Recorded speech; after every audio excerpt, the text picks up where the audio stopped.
We are and always will be a nation of immigrants. This is my country, my damn country. Give me my country, you can keep the rest. Bold men and women yearning for freedom and opportunity who leave their homelands and come to a new country to start their lives over. We were strangers once too. My country, my damn country. Give me my country, you can keep. Hi everyone, this is We the Aliens podcast. I'm your host, Sasha Kapustina. This week on the podcast, Amrita Thadani.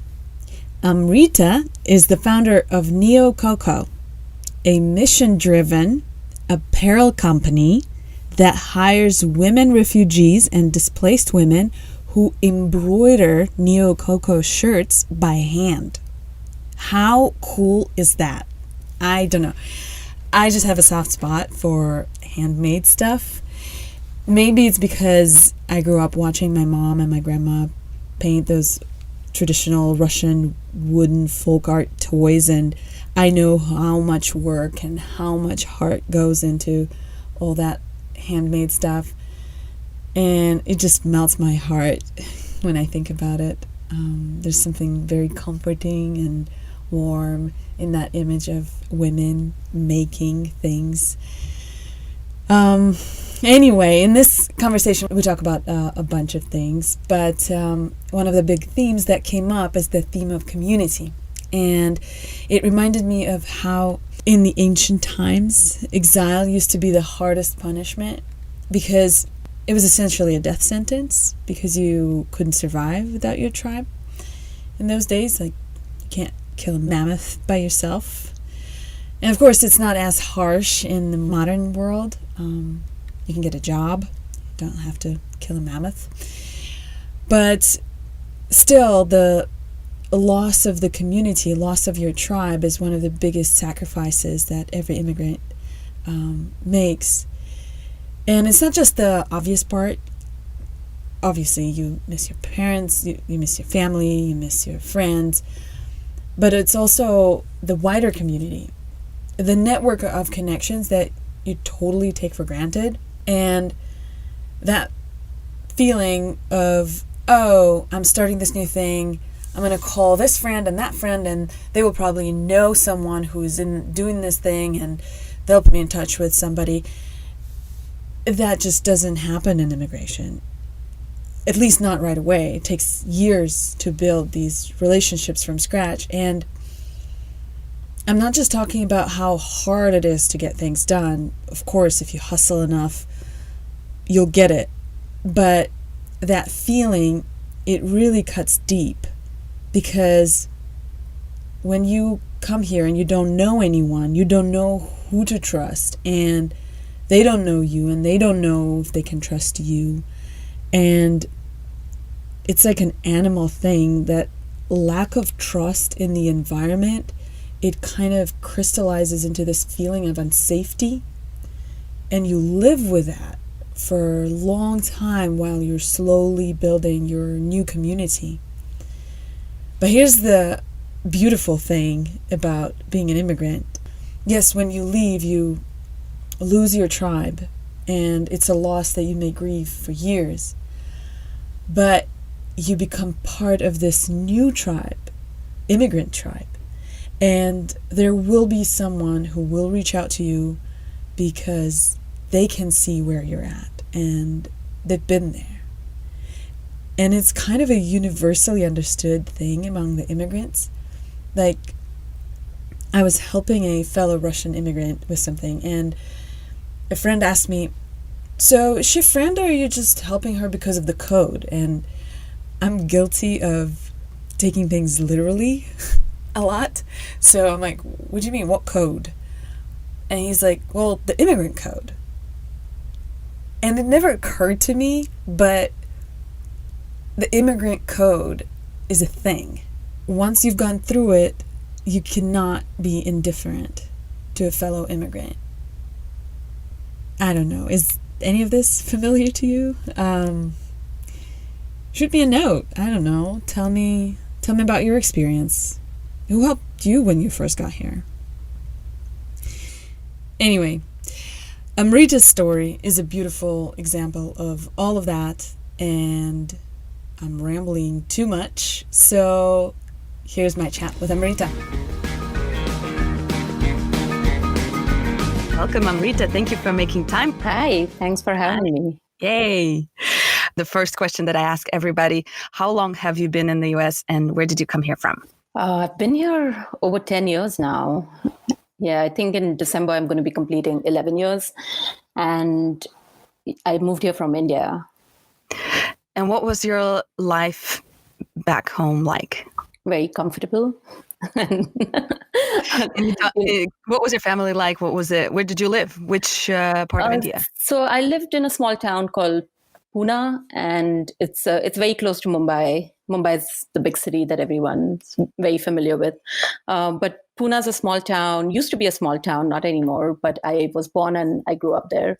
I did spend most of my childhood in a boarding school, which was almost 10 years of my life, like right from first grade to 10th grade. I was in boarding school. Is that typical? No, it's not typical. I mean, my mom passed away when I was very little. I must have been like 6 when she passed away. So there was no other choice but to send me away. I did not like it at the beginning, but I grew to enjoy it and love it. And I remember in 7th grade, my dad tried to pull me out, because he felt that he was capable of taking care of me and it would be a good time for us to spend some time together. And I think it was literally in 2 months, I ran back to boarding school. I was like, I can't do this. It wasn't, it was fun living with him, not in a bad way, but, I was just used to being by myself. I missed my friends and I had a great support system till today. Like they're my best friends, my family, and I connect with each one of them almost every day. Wow. Yeah. That is impressive. Yeah, it's fun. Wow. So what was your family like then? How would you describe it? It was middle class or what was it? A middle class, normal family, joint family. We all lived together. We still are very close, and we all lived together at one point growing up, and then eventually, as the kids started, all of you is who? Yeah, my dad and his brothers. So my dad has 2 brothers, and we all lived together. So they were, at any given point, we were 6 kids in the house growing up. I wasn't living with them. I was in boarding school, but I would come home during the weekends. So they would pick me up on Saturday morning and drop me off on Sunday evening. So I would get that 1-2 days to spend with them, which was amazing because they would literally like pick me up. They would come with a car full of like kids and food and everything. And we would literally just get out of town. That's amazing. So that was the agenda. Like, let's pick up Amrita from school and let's just hit the road, and we would like go on road trips. We would go on hikes. We would go camping. And I feel that, I've been brought up with this sense of having many mothers and many fathers because of the loss of one parent. I think everyone jumped in and played their part. Until today, I feel very connected to everyone, both my mom's side and my dad's side. So I feel very fortunate in that way. That's amazing. Yeah. But it must have been a big thing to give up. For me to move here? Yeah. Not really. I think, growing up, I was very independent. Like I always lived on my own. So it wasn't easy. It wasn't, I would never be able to live with them in, I was always living on my own. And I'm not going to say that I wouldn't be able to live. Like, we would meet at weddings and family functions and on weekends, but that was just how, it happened every week. So, and that never changed. Like there was never a point where I was asked to come and stay at home with them, but the doors were always open. There was never a no if I wanted to stay with them. And there was never even a thought in my mind where I'd be like, oh, would they want me to come and stay with them? Are they okay with me not staying with them? Things like that. It was just like everyone's doors were always wide open. And they were like, come when you want to. Like, if you want to stay on your own, like stay on your own. But the conversations were always there, and checking in with each other. And what do you need? Like, are you doing okay? And in India, we have so many family functions and weddings and festivals that we celebrate as families together. So it was a great time for us to like come together. So we would literally meet like every 2 months, give or take. and spend enough time with each other and go back to our own lives. So I've always been independent and lived on my own, and they've always been supportive of that. So moving to the US was not difficult. It was a choice that I made, and it was, I do miss them, but still, again, like on weekends, I always speak with them. We are on group chats, so I know exactly what's happening with everyone. Yeah. So what led to your decision to come here? I moved here to study, but also at the same time, I did get married at that point. So my husband was already living here. So during the time that I was applying for colleges, I landed up getting married around the same time, and I moved here with him. So how did you meet him? We've known each other for a while, but we kind of reconnected after a long gap of, through common friends again. And yeah, it happened really quickly. Really quickly. That's another story. Okay. Yeah. That's a different story. But so you already made the decision to come for school? Yes, I was already applying for schools. And was your intention to stay in the States when you came up with that idea? Oh, I'm going to go study. So I think those are two separate processes, like getting married and then realizing. Right. No, I'd kind of taken a break from what I was doing back in India, which was working as a fashion stylist, as a costume designer on films. So I'd taken a break for a few months. And during that break, I decided I was going to apply to colleges. I just wanted to get creative again, get back into being a student and not working for a while. So I was applying for colleges, but I never thought that I would not come back. I thought I was looking at it as an opportunity to do something different, to be inspired, to, be in a completely new, unfamiliar setting and challenge myself to grow as a person. So I think I was looking at it more as an internal growth than, I'm going to move there and I'm going to make my life there. I think I had a really well-established life back in India, emotionally and even in terms of work. But I just took it as a step for me to challenge myself, and then I would figure out what I wanted to do. Right. I had a very similar thinking. I had a career back in Russia working in film, and I got an opportunity to study in the States, and and then I met my husband. Oh, you did? So you met him here? Yeah. Yeah. When you're doing something like that, and you've never studied outside of your comfort zone before, I think you just have to go in with an open mind, and you don't know where those 2 years or 4 years is going to take you, And I knew that the course that I was applying for was going to be very challenging. So where did you study? At Parsons in New York. So it's a really school great for design. School. Yeah, it's a great school. So I knew it was going to be really intense, and it's going to be worth it. So I was really looking forward to it. I'm sure. Yeah. I'm sure. So, and then you reconnected with your now husband, and did you at that, was his plan always to stay here, or? Yeah, he had moved here, he's been here for 15 years now, but again, he moved here to study, and I think his plan must have been different. I think he did plan on working here and getting a job and, and settling here.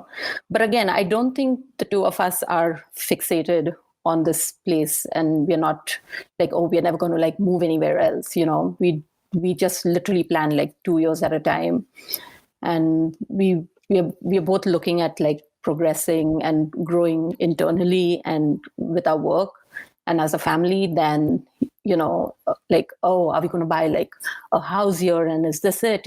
Does buying a house mean that we can never move anywhere else? So we keep our options open. But this is the longest that we've lived in any place like California. When we were living in New Jersey for 6 years, and that was the longest that we lived anywhere. But that was also because of school. But after we moved here, we know that the two of us can never just settle in one place. But California does feel a little more settling than New Jersey does. So was there a moment where you knew that I guess the moment was accepting the proposal, where where you realized that you would be staying here longer than 2 years. Yeah. And how did it feel in that moment? Did you think about the challenges that you'll face here? Did you feel concerned about this? No, I wasn't concerned about it. I was excited about living here. At the time that I was in school, we lived in New Jersey. So that I wasn't very excited about. I didn't really like living in the East Coast. Even studying in Manhattan, it was fun. Like I loved it, but I wasn't in love with it. Like it never felt like home. I had a lot of friends who had moved to Manhattan from India and had studied there and lived there. Until today, they live there, and they love it there. But it wasn't for me. I knew that, once we finished with Parsons, and I remember sometime around the end of school, I was even thinking in my head, like, why did I come and study at Parsons? Like, I could have studied anywhere else in California or any other state. Like, why did I choose Manhattan? But I just why did you?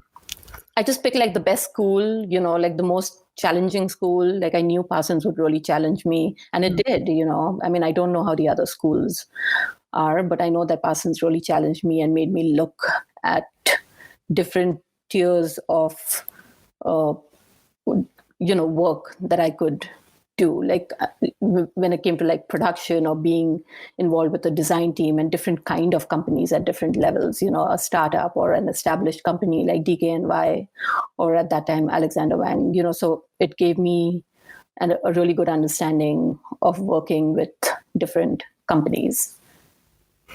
And why did you choose to study in the States in the first place versus India or Europe or anywhere else in the world? So I was looking at London at the same time. I was looking at Central St. Martin, but I had already met my husband at the point that I was applying. So he was in the US, and at that point he was living in Columbus, Ohio. So I knew that I was going to apply somewhere in the US, and I chose to apply in New York. Yeah, and we were young, we wanted to live in the city. We wanted to like see what the city life was. We wanted to get a sense of, how it was just like a single, like a young married couple living in Manhattan. Like we wanted to like experience all of that. And I'm so glad we did, Yeah. What was your favorite things to do in the city? I mean, just walk. Like this is, it's one of those places where you can just like walk and you start off in one place and you end up, you don't know where you're going to end up. You find a dive bar somewhere and next minute you're in a dive bar, next minute you're like somewhere singing karaoke songs. So it's pretty ridiculous. It's fun. Yeah, it's crazy. Yeah, and next thing you know, you're eating like kati, like authentic Indian kati rolls at 3 a.m. somewhere. So you can get anything there. You can get anything in New York. That's for sure. I loved it. So New York didn't feel like home. So how did you end up in California then? So we didn't like the winters at all. That was like, I hated going to something school. I cannot relate to. And maybe it's the way we as a Russian, I miss my winters. Yeah, exactly. And for me, right, like growing up in India, like we never had winters south of India. I understand. And my dad has this beautiful property in Goa, which is this coastal tourist. Russians know what Goa is. Yes, exactly. And I meet like so many Russians in Goa. So it's like I grew up there, and that was like my vibe. I was always in like shorts and t-shirts. So this whole thing of like having like 10 layers of jackets and spring cleaning and just things like that I had to get familiar with, like put all the summer clothes in and get all the winter clothes out, and you walk into your house, your apartment, which is like not very big anyways, and you're literally like scrambling over 2 pairs of boots and 5 jackets. And then we had Anaya at that point. We had my daughter at that point, and it was just not the space for us. And good schools, definitely. But you know what? I feel like with education, like if we were spending 6 months at home and sending her to a good school, it didn't make sense for us. Like for us over here, we are out of the house every day. There's so much more that she can learn with us just driving 1 hour away and going into the outdoors. I think that's more valuable for us than a good school system. Yeah, and I don't think the school systems over here are bad, really. They're good. That's what I'm hearing. I can't really say I don't have kids yet, but that's what I'm hearing. And that's what I'm thinking about as a hopefully sometime in the near future parent. Yeah. Los Angeles schools don't have the best reputation from what I'm hearing. I don't necessarily think that is true. I mean, they're different, definitely the area that we are living in has a good school system. Right. I don't know what we are missing out by not being in the East Coast in terms of a school system, but it is what it is. She's happy. She loves it here. She challenges herself in, she's found things that she's starting to enjoy. She's 9 years old now, and she's picking on things that, like she loves mythology or she loves like history. So she's excited about those things.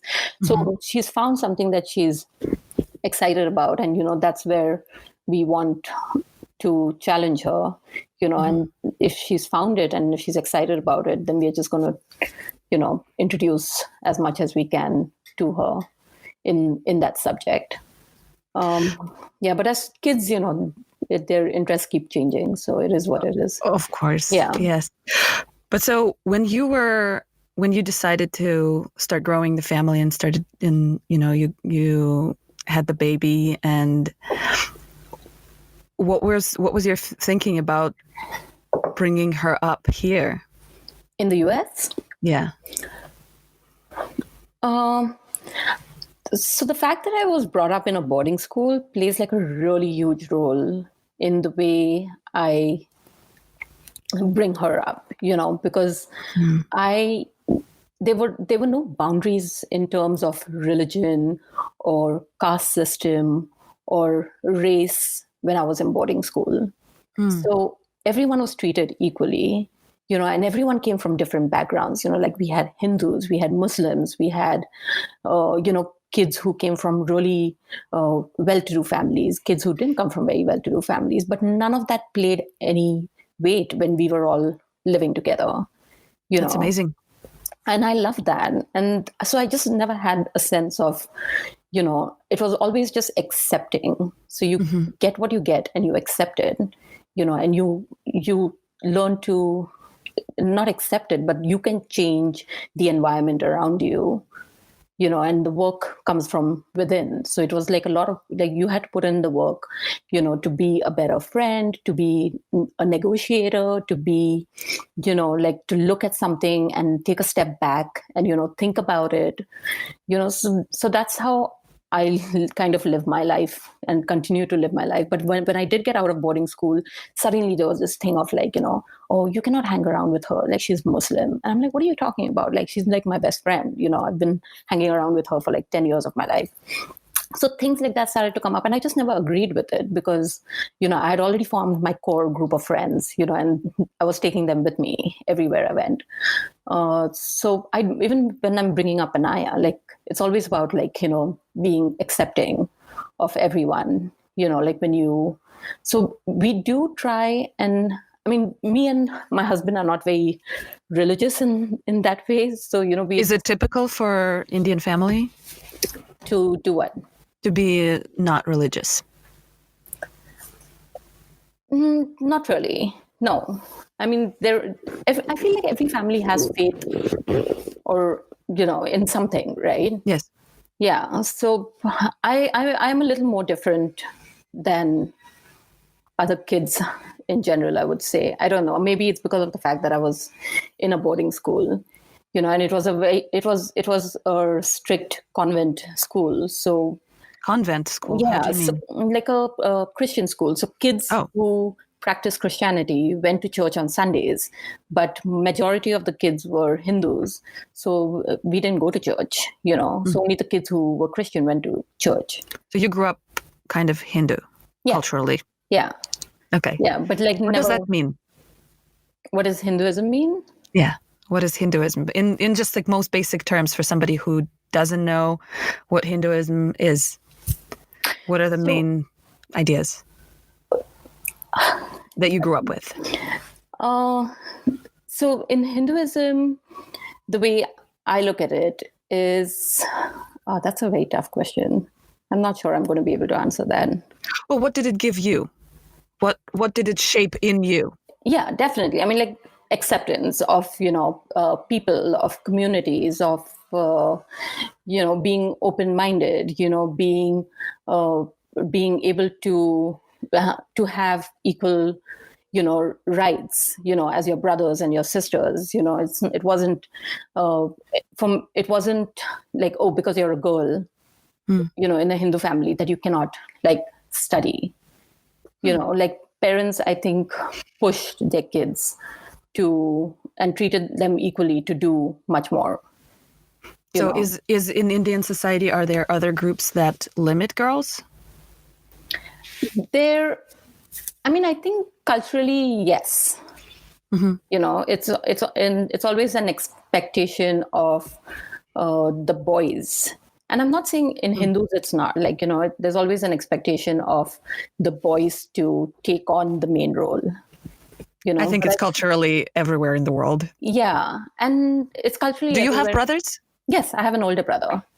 Mm-hmm. Yeah. So it was always, like, oh, he should study, so there was a lot of importance of like what he's going to study. Like with me, it was just like, do as much as you can and, how much ever you want to, but it wasn't like, oh, don't do it, Mm-hmm. And it was always like this guiding thing of like, do you want to take like arts, because eventually you're just going to be at home. Was that the assumption? Yeah, like they would be like, so what are you going to do? It's like, you're not going to do, you're not going to be an engineer or a doctor. It was like that. The expectations were very low. Yeah. Got it. Yeah, but I love the whole thing about the acceptance. I think we should spread more of that. Yeah. And I think and that's for me is important on what, I want to teach Anaya, where my daughter, it's like, just keep an open mind, be accepting of people, of their beliefs, because there's so much that everyone contributes to the table, you just have to, and that's what diversity is. It's like, if you, like you said before, if you don't have that diversity in a country, you're not going to have people bringing in and contributing to the table. Yeah. You're not going to have new ideas. You're not going to have a better economy. You're not going to have, better businesses, prospering schools and colleges. I can't imagine like going to a school and just being taught by one kind of professor. So Parsons was very diverse. It was very diverse, yeah. And I loved that about Parsons. And that's something that really opened my eyes. And I was like, wow, it's so different. We were taught so differently in India. It was so different. What's the main difference in how things are taught? Like over here, it's really inspiring, to be part of a school system, because colleges and schools here are very diverse, because a lot of kids come from out of the US to study. So, and especially when you're going to a design school, you kind of get a take into a Japanese culture or a Korean culture or, and a South Asian culture. Someone from Russia will be there, and they'll bring in their culture. So it's like so diverse. And then you'll get someone like, who's really Californian, who'll come in and bring in their vibe. So when you see like everyone's collections of clothes or like designs or mood boards, they're kind of inspired from where they're from, and everyone's telling a different story. So how was it? What was it like? Let's back it up a little bit. So I'm sorry, I'm jumping a little bit. No, so you graduated from Parsons, and now your idea is, what is the plan? Do you want to break into the fashion world of New York, or what's the plan then? No, I think at that point I was ready to get out of New York, and we were already talking about moving to California, and mainly because my brother was already living here. So we wanted to be closer to family. My husband's brothers live in the Bay Area, so That's great. Yeah, so we wanted to be closer to family, and we picked California because the weather's great, and Yes. yeah, so those were our two main reasons. He was already working from home, so he could work from anywhere. I, in the meantime, had to find something to do, but I had already started applying to some celebrity stylists that were working in Los Angeles. And I landed up getting a job with one of them, and I started working with her. So what was it like?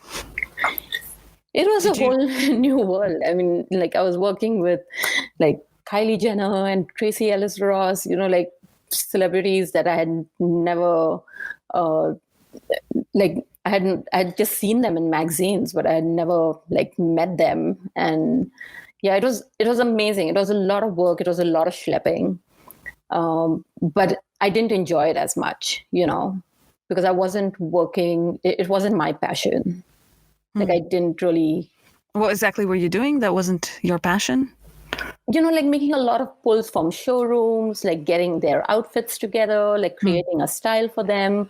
So it was a lot of, picking up shoes from showrooms, like getting jewelry from showrooms, like keeping track of really expensive merchandise, picking it up, returning it back, like shipping it, like coordinating with showrooms. It was, and like making sure, everything looked prim and proper for fittings, and you had like for one outfit, you had like 20 options, just stuff that, which is amazing for someone who enjoys doing it. But right. I really wanted to do something with fashion that was more, grassroots level, work with communities and start building something that meant something to the people who were working on those products. Where did that come from? Where did that idea come from? Because that's not necessarily how, being from outside the fashion world, that's not necessarily the general thinking or feeling I get from the fashion-minded, people. Like, it's about creating beauty, which is by itself a value. It's about creating great, maybe comfortable clothes or, unique looking clothes or creating new styles.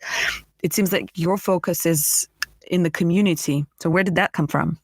So at that point, there was a lot in the news about, refugee resettlement and what the disasters that were happening in Syria and in Iran. And there was just a lot of talk about it. It was constantly in the news. People were moving. That's 2015, 16? Yeah. Mm-hmm. And a lot of people were moving to the United States during the time, and I was kind of working with a small group part-time. It was more on a voluntary basis where, we were helping them with the resettlement program. And they were a lot. Is it an organization that you were working with? Yeah. So it was. What's it called? It's not an organization. It was just a group that we had formed through families that had come through various organizations, through the IRC, the International Rescue Committee, or Catholic charities, local churches. We would find these women. How did you find that group? How did you get involved with all that? Because I started like looking for them. I started I reached out to a couple of churches. I reached out to the IRC, and they told me of like families that had just come into the United States and that needed help, So they were constantly asking for like donations, and they needed jobs. So these women. What made you seek that out? I just wanted to help, and I think it was this thing of these women being, and I had met this one woman in particular who had come here as a refugee, and I had met her through a local church. And I had contacted the father of the church, just randomly. And I'd be like, hey, I know that, you've been taking in a lot of women from families from Syria. Like, can I come and talk to you and see how I can help? And then he introduced me to this one woman named Anna. And when I met her and spoke to her, she had so much anxiety because she didn't know what the future holds for her. And her family her father and a huge part of her family was still in Syria, and at that point, the town that she was living in was constantly getting bombed. So she didn't know what was going to happen. And just living in with that anticipation was, had given her so much anxiety. And here she was like miles away, and she had no control over anything, but at the same time, she just couldn't move. She couldn't go back and help. She just had to stay here and be safe. She didn't speak the language, so she, hung around with a small community of people that would come to the church every Sunday. And I started meeting with her individually, and she started showing me pictures of what she used to do back in Syria. How did you communicate with her? Google Translate. Like, I use Google Translate for all my communications with her. Like, literally, I would say to my phone, it would translate it back to her, and she would say it back into the phone, and we would have communications like that. Because I just had to know her story. Like, I was like, this is insane. How can someone be here, and have a family back where in Syria and not know what's going to happen to her family? She's just living in fear. But at the same time, she's safe, and she knows she's safe. So it's I was constantly thinking, does she think she's lucky she's safe? Or is it a blessing or is it a curse? To be safe yourself, but know that the rest of your family is in danger. Yes. So I just had to know her story, and I met her a couple of times, and I was literally thinking of ways of how can I help? And I would come home and have these conversations with my husband, and it would leave me really heavy. By the end, every time I met her, I would come home and I would really feel heavy. And there were times that I would meet her at, say, 12 in the afternoon, and I would finish with her and I would go pick up my daughter from school at 2:30 in the afternoon. And I just could not be a normal mom, So I started changing the timings that I would meet this woman. I would meet her at 9 in the morning after I dropped my daughter to school, go meet her, so that it gave me those 2 or 3 hours after I finished with her and picking up my daughter to school to kind of get myself back together. So you were taking on a lot of her pain. Yeah, I was. I mean, I was just trying to understand how can a system be so broken where you are accepting these people into your country, and so tell me a little bit about that system. I don't know anything about that system. What did you see? What did you learn? So here they are. I mean, the organizations help them with the paperwork, and then they get, they land up becoming citizens eventually, but they get a work visa, and it depends on every family. Actually, it's different for every family. But a lot of them are also living on food stamps, and they don't speak. There are no opportunities for them to what happens to them. So basically, once they receive the legal right to be here, there's not much support for them to be assimilated or incorporated into the community or anything. No. Because the reason I'm asking is because, for example, I know that in the 80s and 90s, when there was a lot of Soviet Jews coming out here to the States, the synagogues and Jewish families here were helping families to resettle and helping them a lot. So there's not much going on in that way here. Yeah, now. And the jobs that they're getting, and because they don't speak the language, the jobs that they're getting are jobs that, at 7-Eleven, or they're getting a job in construction, but that is not what they have studied back home. I know families that have moved here with their sons who have studied to be a draftsman with an architect, but now he's working at Sears. And I understand that the qualifications do not match up and, are not of American standards. But but it's just crazy that they have to work that way. For me, I'm just thinking that's someone's entire life. I mean, his entire dream is just shattered by this one incident that happened during his lifetime. And he's literally just considering himself lucky for being alive. So there's nothing beyond, what can we do as individuals who are maybe in the same position? We moved here as immigrants. We are limited in so many ways, till we get our green card or citizenship. God knows when that is. And so if we are limited in our own ways. But I'm thinking what for someone who comes here under the circumstances of war and persecution, what is how does it work for them? What happens to women and children from families like that? And a lot of the women that I started so this woman in particular I was telling you about, Anna. Yes. She started talking to me and she started showing me pictures of when she used to come here to the United States as a tourist, because she had this flourishing business back in Syria where she had her own little restaurant, and she used to have people come to her restaurant every evening and they would sing and dance. And it was it was a party every evening, and she used to bake cakes, and she had what she showed me just looked beautiful. And I was now here she is living in downtown in a low-income housing, a dingy building, where she doesn't even belong. She doesn't fit there. She does not feel happy where she's living. She's depressed, she's got anxiety. And I was like, what can I do to help you? So we started a group with similar women like that, and we started finding what is it that they know, what is it that we can do together. Mm-hmm. And that's how hand embroidery came about. Because every time I went to visit Anna, I would see these beautiful hand crocheted, mats that she would place a glass of water for me on. And I would be like, oh, that's so cute. It reminds me of home.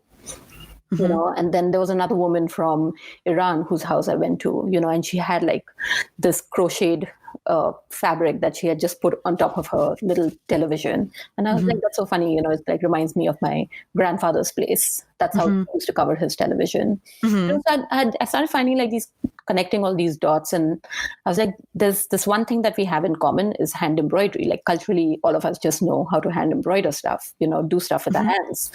So that's how I came up with the idea of hand embroidering T-shirts. And we tried on a few samples, and I came up with the artwork because I wanted the artwork to be bold. I wanted it to say something. I wanted it to talk about. Yeah, tell me about it, because it's very bold is an understatement. It's very provocative. Yeah, I mean, and can you describe your T-shirt? Yeah, so the T-shirts are hand embroidered, and the artwork is of female bodies, of the female form. Naked female bodies. Yeah. And the reason why we do that, I chose that as the artwork, is because if it was a flower or a shell from a beach or a fern, you would look at it once and you'd be like, oh, okay.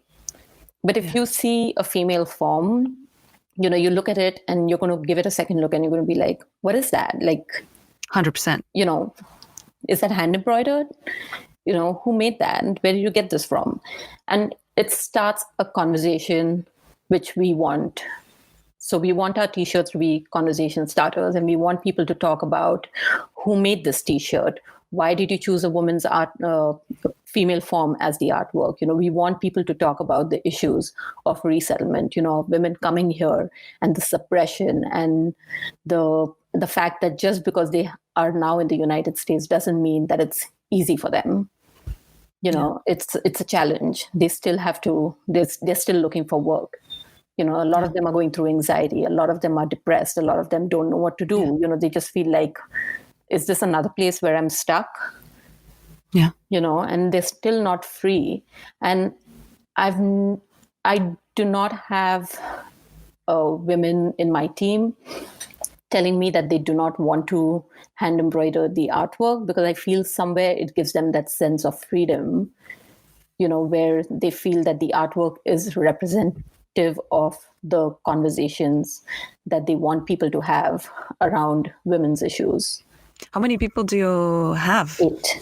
8. Yeah. And each one works, at a different level. Some of them work full-time, some of them work part-time. So it really depends with what is going on in their family. And how long have you been working with them now? It's been a year and a half. Mm-hmm. Yeah.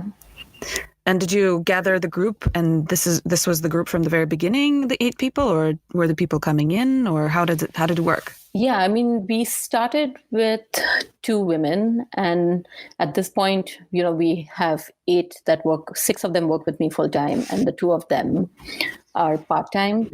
But it's up to the women. They work for a few months. Some of them have been with me since the beginning of that we started. So it really depends. I mean, it's up to them. We want to give them the freedom to join us when they feel like it and they're capable of being a part of the team. But there are some women, who need like a few months break because they've got little kids. They're trying to figure out school. Their husbands have got a new job, because of which things are not flexible at home. Yeah, but the good thing about the work that they're doing with us is that they can work from home. So we've never had like a lot of women leaving. It's always been like, oh, I can't take so many T-shirts at this point. I can just do some of them. So the load that they take is different. Yeah, that's flexible. Right. Well, one of the things that I have discovered about immigrants and being an immigrant is that a lot of the times we look at the situation here, and obviously nobody's rolling out red carpet for us to embrace us, and even if you're not a refugee, as these women are, that they don't have anything to grab onto here. Even if you come through a great school and you have a profession and you speak the language, still it's very difficult to crawl into the system. And I think that that's what makes a lot of immigrants entrepreneurs. Because you have to create your own thing for yourself and others. Yeah, and I feel like as an outsider, when you come into a space, you're always trying to find something that, how can you contribute? How can you make this space your own? So you're trying to mold a part. Belong. Yeah. And you're trying to not fit in, but you're trying to find your voice, and you're trying to create a space and a group and a community that, will agree with you and want to be part and who think like you, and for me, it was these women, like I wanted to work with a group of women and create a platform for them to make ends meet, to be financially independent, to have a voice, to contribute to their families, to feel that they're part of a community, not just be stuck at home and not know what to do with themselves, to be able to say, okay, I'm making some money. Maybe I should go take an English class. Maybe I should go learn how to drive, because if you don't have that, then what do you have? Like if you come here as an outsider,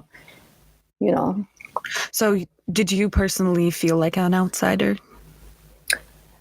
No, I don't feel like I belong anywhere.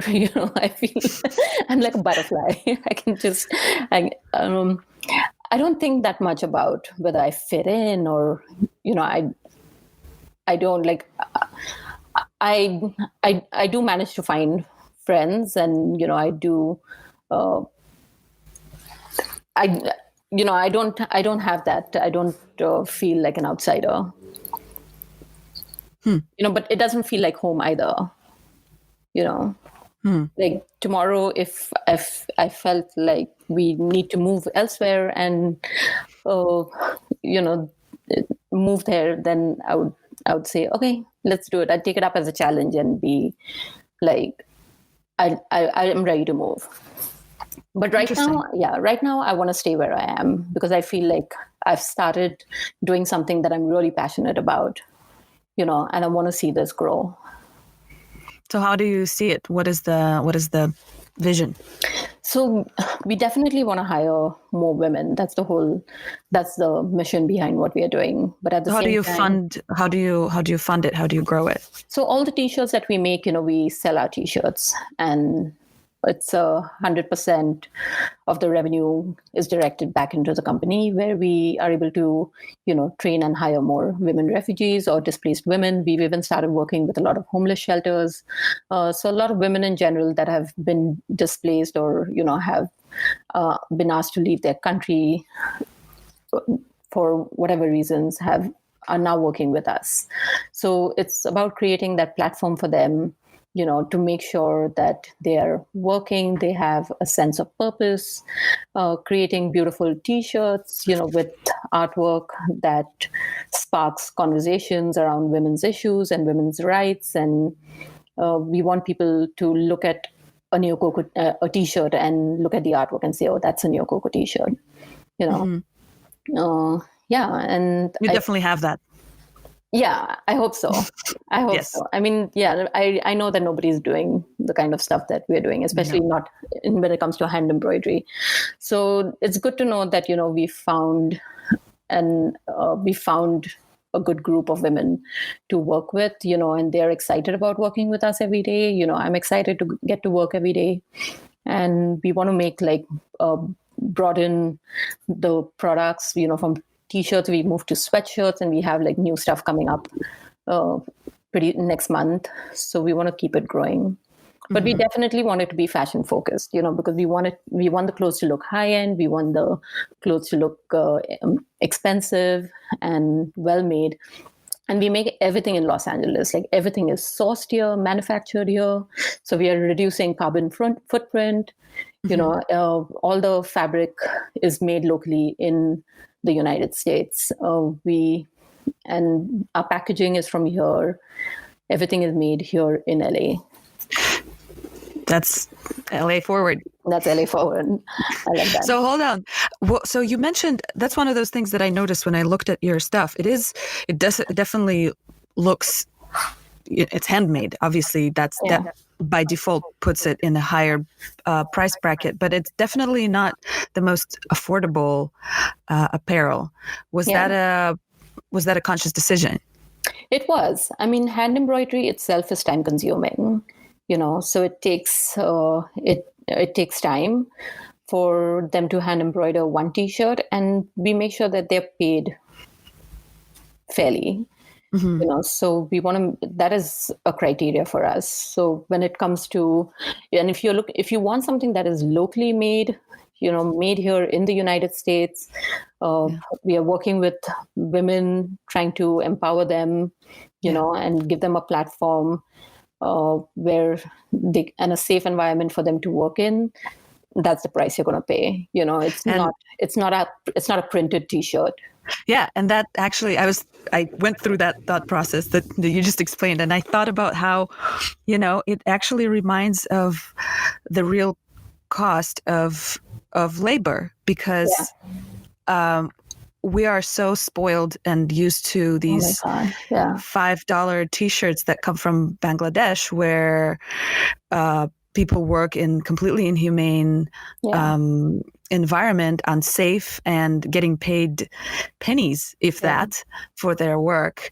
And this is the real price. Maybe don't have 15 t-shirts, have 2. Yeah. But they will be good quality, and they will be and you're supporting someone in a real way. Yeah. And that is actually the one thing that I hated about the fashion business. I feel like there is a lot of stress right now on businesses being more conscious and being more ethical in their way of production. But when I was at Parsons, we never studied that. We never studied sustainability. And it was never a topic of conversation. And then when you land up doing internships, you see, the work, the production that is done in China and in Bangladesh, and nobody knows, you literally just see patterns to finished product. There is nothing in between that. You don't see any of that. it doesn't happen there. Besides, after sampling, nothing happens in the United States. So that was like that one connection that I really missed, and you suddenly see like these beautiful garments being made, and you're like, where is this being made? Like, how much are you paying for it? And like, why are you charging me $1,000 for a name? Like, it shouldn't be that expensive. But at the same time, like, it didn't stand for anything.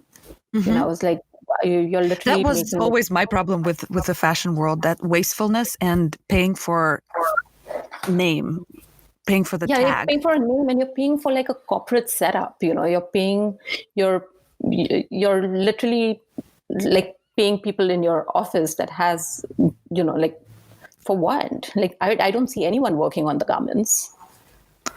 It's not a very typical, again, it's very unusual point of view for a fashion business person. For me, it was, like, if you're starting your own business, then just do it right. It's what goes into doing it. What are the profit margins and where is the money going? And I think it's transparency, right? People want to know, like, who is making my T-shirt? Who's... I don't think they do. I think most people don't want to know that their T-shirt is being made by a mother of 5 in Bangladesh who's starving. I feel like culturally, like right now, there's been this thing of like everyone wants a good deal, right? But there's a huge shift in fashion. And I see that, people are being very conscious. It's going to take time, it's because it's been ingrained in American culture that you have to get, like, the cheaper, the better. And more. The cheaper, the better, and more. You're right. Like, it starts from fast food. Like, it's just been this thing, like with fashion, it's like buy a $5 T-shirt and, you'll get a pack of 3. But nobody really cares where it's made. But I think there is... And also you have to buy a new one every season because, that was another thing. One of my personal issues with fashion is that it's tricking you into buying more all the time and accumulating that. I come from Russia and I was born in Soviet Union where, obviously was not a great place to live in terms of basic things, but we kind of had different approach to things. Yeah. You buy a coat and you wear it for a few years. Yeah. It was a luxury, but you wear it for a few years because it's good for a few years. Yeah, it's good for you. You don't have to buy a new coat every year because the previous one is out of fashion. Yeah, and God forbid you have a younger sister. She's getting the coat. Yes. It's a hand-me-down. And I remember my aunt would always tell me, be careful wearing this. It's going to see your cousin. Yeah. And another thing about being brought up in boarding school, like we had 6 sets of clothes. I used to go to school with like 7 sets of clothes, and that was it. It was washed every weekend, and I would wear it again for the next. And I would only be able to buy clothes like maybe once or twice a year when I went home, and during big festivals like Diwali, that was our New Year's, and my family would buy me a new set of clothes, and not again all 7. It's like, okay, your socks have holes in them, you need a new set of socks, stuff like that. But it wasn't like, oh, I need like pink socks and white socks and hiking socks and everyday socks and running socks. It's like none of that. Like, socks were socks. It's like, live with it. So yeah, like we've been brought up, and that's the thing about sustainability, right? Like, I feel like developing countries have always been doing it.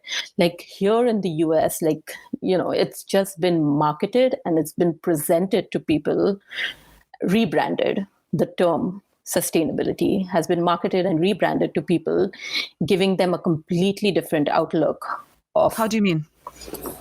Like, think about it, right? Like for me, coming from India, when we, like, eating outside, eating in a restaurant was a luxury. Same. And when you eat street food, there were sustainable ways in which food was given to you to eat in, like the plates were made out of leaves, dried leaves. It's like this, that was just really a normal way to eat. And then you throw that and it's decomposted, and you're not wasting anything. It's not harmful to the planet. Yeah. You know, when it comes to like fashion, our families just never bought us like new clothes because it was discounted or you got more for a lesser price. It was more a matter of, do you need it? Do you need a winter jacket? You know, if you don't need one, you don't get one. You know, so it was whether you want something or you really need it. But then over here, like now, sustainability has become a trend because it's been rebranded and to people that, oh, you need to be living a certain way so that you are not harming the environment. You know, but it's like you're teaching people that your actions will save the planet. Right. You know, but it should have been I think I know. sense. I think I know what you mean. So in developing countries like India or Russia, the concept of need is much more present because you exist. You don't have that much of too much. You don't have access. So you remember. You don't have options. You remember what actual need is, and you realize that satisfying the need is enough, right? Yeah, and you don't walk into a grocery store and see like aisles of cereal. You know, you had one kind of cereal. It was called cornflakes, and that's what you had. Whereas here, people have all this access, and they need to be reminded that there is a need, right? Yeah, that you have all these options and you're like, oh, my daughter eats this, my uncle eats this, my husband eats this, and my father eats this. So when you come home, you bring home like 5 bags of different kinds of cereal, you know. So that's a luxury. Yeah. You know, like it's different the way. So in that way, I meant that it's presented, sustainability is presented to people differently. Yeah. You know, well, like they can't. It and the term. Whereas I feel like developing countries have always been doing it. Right. You know, that makes sense. Yeah. And that's interesting perspective. Yeah. And yeah, because and that's the thing. It's like when you are in a space as an outsider, you look at things differently, right? Because 100%. you hear all these terms, you know, that brands are using, like, oh, we are sustainable. Like, what does it really mean to be sustainable? You know, you're ethical. Like, what does it mean to be ethical? Just because you're making your t-shirts in India and you're paying someone fair wage in India, but you're selling it here in the US and you're selling it for the US dollars, you're paying someone in rupees and you're selling it in US dollars. How is that ethical? You know what I mean? Because there are no minimum wage laws in India set up like the minimum wage laws set up here. Yeah. And so it's debatable for me. And it's something that should be debated and thought about, because we are slowly but surely moving into a more global world. Yeah, definitely. And I think that's one of the reasons why I'm also interested in talking to immigrants that come from all over the world here to the US, because I think in a way we're building this model future here. For example, in Los Angeles, like California is a very, of course it's not 100% accepting, but it's more open society. It's more accepting society. It's a society that gives more opportunity for incomers, for outsiders. Yeah. And I think that it is the step towards the future. Yeah. And the process that we're going through as we're adjusting to this is the process that the whole world has to go through eventually. Yeah.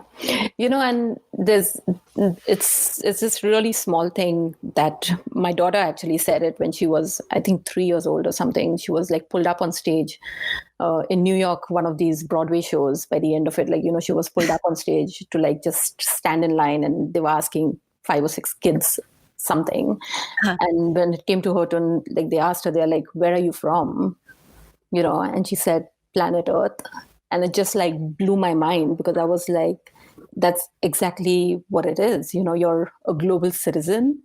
you are here at this time of your life to make a difference and to understand who you are. Tomorrow you might not be here in the United States, you may be somewhere else, but what you have learned is what you're going to take with you to make that a better place. And I feel, and that just like blew my mind, because I was like, that's exactly what it is. It's like you don't, and everyone in the audience started laughing, and I was like, this is crazy. Like for a 3-year-old to just say it, I was like, and I felt so proud. I was just like, yeah, I'm so glad you didn't say, she was like, did I say something wrong, mommy? I was like, no, I said you said the right thing. That's exactly what it was. That's what it is. It's like, you have to not feel confined to who you are, and to just be open and just be human, Yeah.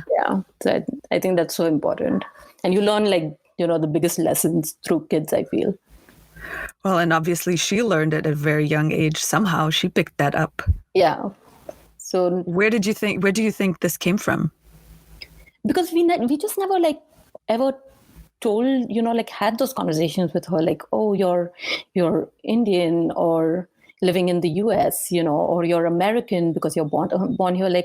She was still 3, but we've never had those conversations with her. And we never have the strong Indian cultural vibe going on in our house. It's just a very normal family. We talk about things that we love to do, we love to go on road trips. We love to travel, those are the things that we talk about. We love history. So we talk about, Indian mythology, Indian history, or Greek mythology. We just discuss, things, wars and things that have shaped the world, more than putting the focus on, we are Indian and this is how we should be doing things, or we are Indians living in the US, this is how we should be doing things. We've just never had those conversations. We just talk about what we like to do. And they never come at her, because a lot of times you wish they didn't see and that it didn't matter, but it does. Yeah, it does. And I think it's not something that we should not see or neglect. It's something that we should embrace and understand, right? Because every culture has their own history, and every history has affected the United States in a certain way, and here we are living here, and some cultures go through racism, and some go through racism for different reasons. Right. I may not go through racism because of the color of my skin, but I do face racism in different ways, right? So it would be wrong for me to say I don't see color. I see it. It's there. Yeah, it's there. I see it, but I'm excited because I see a new culture. I see a new way for me to be educated about something that I'm not familiar with.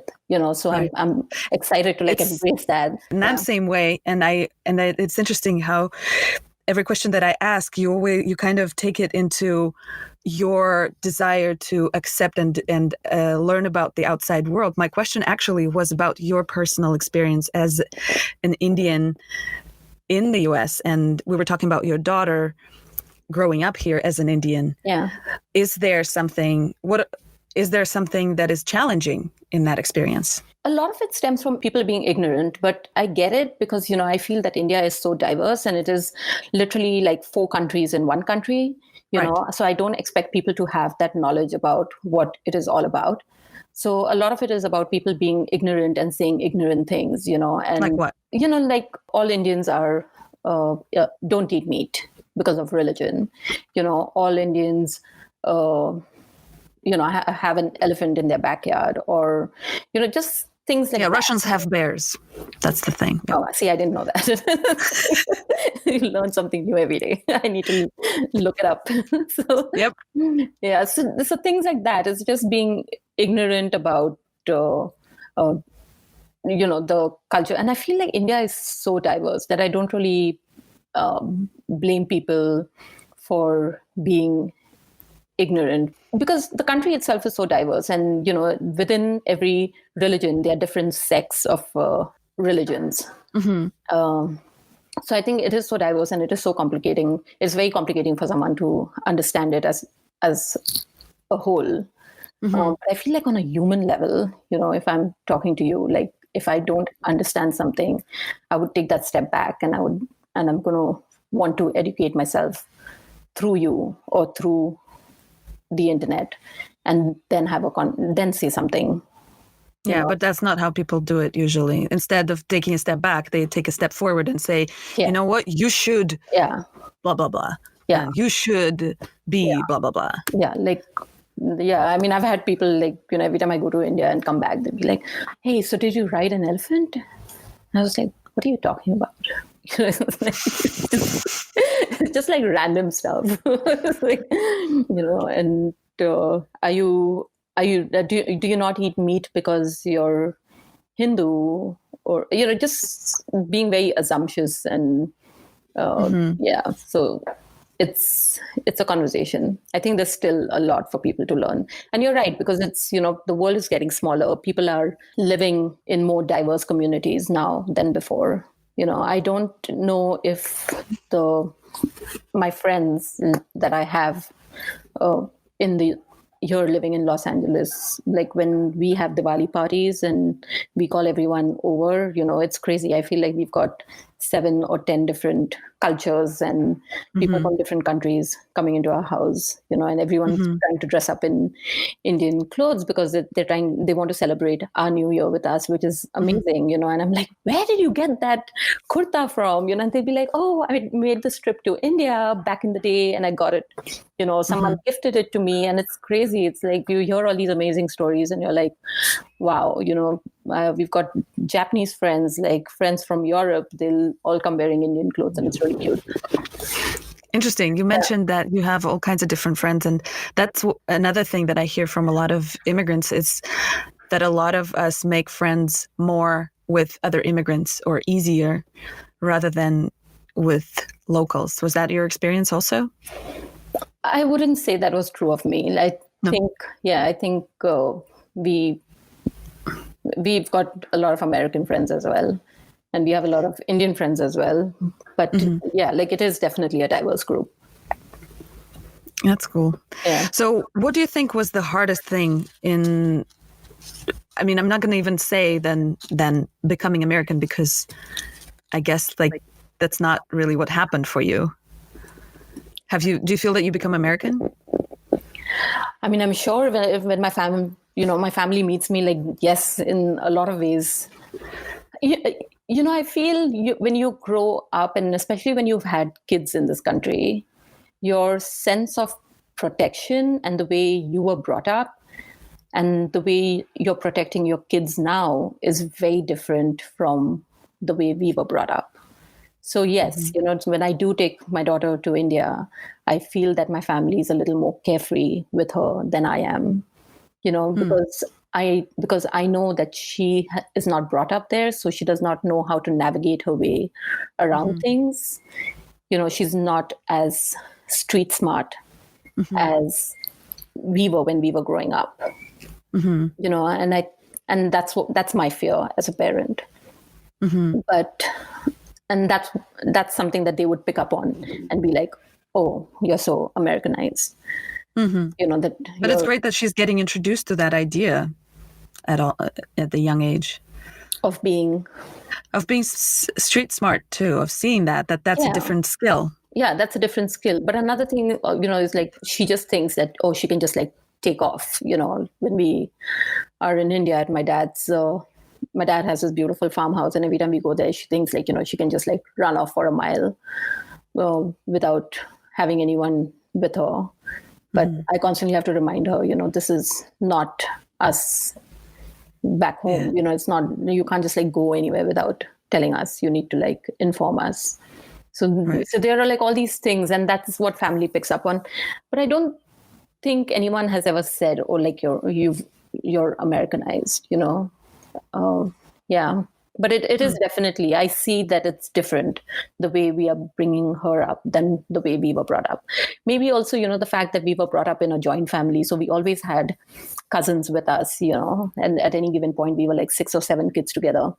So there was always an older kid looking over the younger ones, and the younger ones stuck together. with the older ones.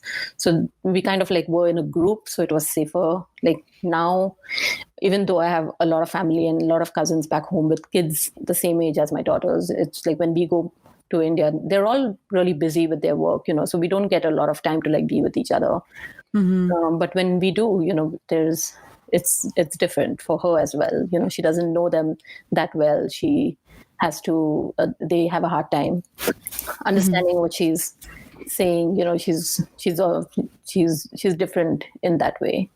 But they're kids, they figure it out. Like in a day, in a few hours, they're playing with each other. And I don't think language has ever been a barrier in that way. Right. Yeah. So it's interesting that when I asked you about becoming American, you started talking about your daughter. So kind of that sense of groundedness here came from that moment. From her. Yeah. Do you remember that moment, that transition in your mind or in how you felt? Yeah, I think it started when we started having like play dates, just never familiar with the idea of like play dates. And yeah, she was growing up. She was like 7 to 8 months old. And, we felt the need for her to have socially interact with people. But I didn't know how to like do that. And every time I would read online, there were like these mommy and me groups. And, so I started going for some of those. And it was work. It was something that I had to like, it was a lot of work for me as well, because I had to start making different friends. But luckily we lived really close to a park. So I remember at some point I was like, I cannot do this play date thing. It's a lot of coordinating. Everyone's giving dates like 2 weeks in advance, which is like insane. I'm like, I'm just going to take her down to the park. She's going to make her own friends. So every evening I would take her down to the park and she would just make her own friends, and that was it. Then I stopped doing these play dates. I was like, forget it. That makes a lot of sense to me. That's how I grew up. Yeah. Just playing with kids in the playground. Yeah. And they're neighbors and they live in this area and it makes sense. And then we become close. And then parents become closer because of us, because they have to. Exactly. Yeah. And New Jersey was like that. New Jersey, the building that we lived in, a lot of our friends were Serbians. We had a huge Serbian and a Russian community. So everyone's doors were always open. Like we would, borrow eggs or onions if we didn't have from each other. Like everyone's doors were wide open. Kids were running in and out of each other's homes. And when Anaya came of age, at 5 o'clock in the evening, every day, the kids would meet down. They would in the park. They would ride their scooters. So it was this thing like without, coordinating at 5 o'clock, the kids just met down in the park. And if it was summer, the parents just bought food and they would bring enough food for everyone. And the kids would just have a good time. So we did miss leaving New Jersey because we had, this special sense of community, especially for her. If we were there now, we are still in touch with them. So I know that if we were there now, those would be her close friends. So what were the hardest things for you in living here in America? I think the work has been definitely a challenge for me. In what way? Because when I started working back in India, I was really young, straight out of college. And I think at that time, you don't really have that sense of fear of approaching people. It was more like a freelance job. Someone through someone. It was those connections, where you knew people. Like over here, you don't know anyone. So you're literally like making friends, And you're right. Like in a lot of ways, it's not easy to make close friends, especially when you like start working. Like within 3 years, it wasn't like, oh wow, like this friend of mine will recommend me to someone. It's like she needs to be like a solid friend for you to have like a recommendation. So like none of that ever happened, but it was always like navigating through things on my own, like emailing people, trying to find jobs through friends or contacting people on your own. So it was a lot of things that I had to do on my own to land up with any kind of job. So you have to build your new network. Like a whole new network that I had to like build on my own. And that was difficult for me because I kind of like took that for granted. I felt that I just had that secure system, and suddenly I was here and I was like, geez, I really don't have anyone. And I never thought about that before coming here. Yeah. And I'm sure people here take it for granted too because they already have it. Yeah, maybe, but that was definitely the toughest thing for me. And also when I had my daughter, that was tough as well because none of my friends had kids at that point. I was probably one of the older kids at Parsons. So by the time I graduated, I had Anaya. So I was like on a completely different mindset. I was parenting. I was looking for play dates. I was doing mommy and me time. So it was very different. Navigating with kids who had just passed out of Parsons and who were ready to like work with, a fashion brand and make it. Yeah. Yeah. So your focus was in a different place. Yeah, very different place. Right. But that was not necessarily because you were an immigrant. It was just because you decided to start family. My choice. Yeah. Yeah. So what is it about American culture that you see as the best, what you want your Anaya to take in? I feel like I really wanted to make use of the opportunities that they have here, What do you mean? Like, there are so many options and so many opportunities for kids. Like if she's interested in something, there's no limitation to, higher education in that field of choice. She can pick whatever she wants to do and she can just run with it. And I don't think that was the case for us kids back in India. This is the place, you have the opportunities here, just go for it. Understand that there are kids in developing countries that don't have this opportunity. They don't have parents. They don't have the luxury of their parents taking them for classes every evening. You do tell her that? Yeah. Yeah. And is she aware of that from going to India? Is she, does she take that in? Not yet. I mean, the last time we were there, she was 6 or 7. So I don't think she understands that yet, but I'm sure she'll see it because when we go home, all my cousins are working and they work till like 9 at night. The kids don't have time. I mean, the parents don't have time to take their kids for classes. So they're very selective classes that they go for. Like, pick one thing and that's what you're going to do. Yeah. Over here, it's like I'm taking her for like 5 classes a week, giving her the options of like, oh, you can decide what you enjoy, and what you really enjoy doing. In the meantime, you can just go for all these classes and figure it out when the time comes. So it's different for her. And what about yourself? What is it that you feel that you've absorbed from America? Our lifestyle has definitely changed. We've traveled much more. Because living here allows you to do that. So we definitely travel a lot. We love taking road trips. We are going to Colorado by the end of this month for 2 weeks. To where? Sorry? Colorado. Oh, nice. Yeah. So just stuff like that. Like we've just been traveling a lot. But yeah, like our lifestyle has changed a lot as well. How do you feel that impacted you as a person? Has it? Or has it not? Maybe it didn't. Yes, I definitely know that living in the States changed me in a significant way. Not at the core, but it changed my perspectives in a huge way. It's different, it's the work culture is very different. So I've definitely adjusted to that. Everything has changed. I don't think we would have been the same people we are if we were back in India. Like I feel like in India also because over here it's like just me, my husband and my daughter, we take the decisions, we make the decisions, it's us, there's no telling anyone like, hey, can you watch my child for like 2 hours while I'm working? None of that. It's like we figure it out. So it's very different for us. Like over here we are more, focused on what we want to do. It's, we plan much more. I don't think in India we would have planned anything. A lot of it would have been like, we'll figure it out. If it like besides work, it's different.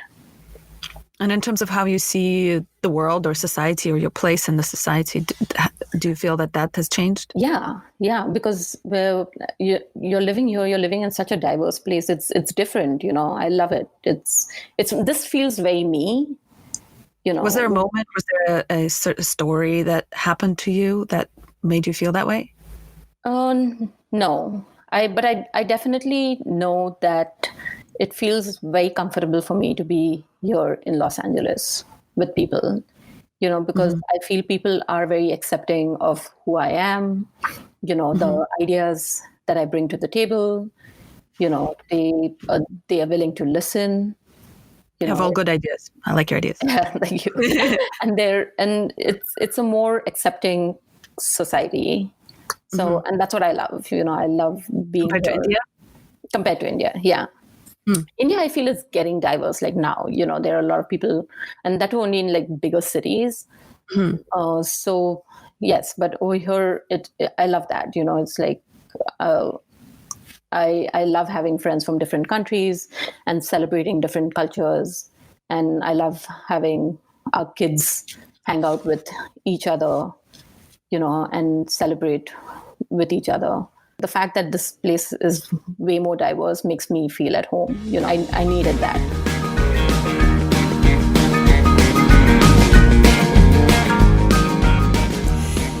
That's it for today. Tune in to part 2 of the interview with Amrita on Thursday to hear more about social impact and business of fashion. Please subscribe wherever you're listening.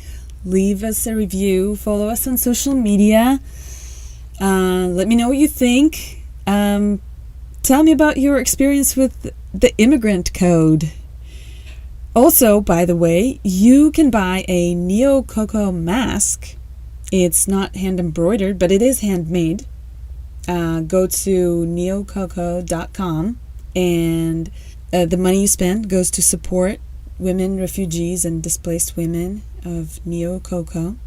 And remember, we're here to stay. We'll find our way. Thank you for listening. Love you. Peace. Country, you can keep the rest. This is my country, my damn country, and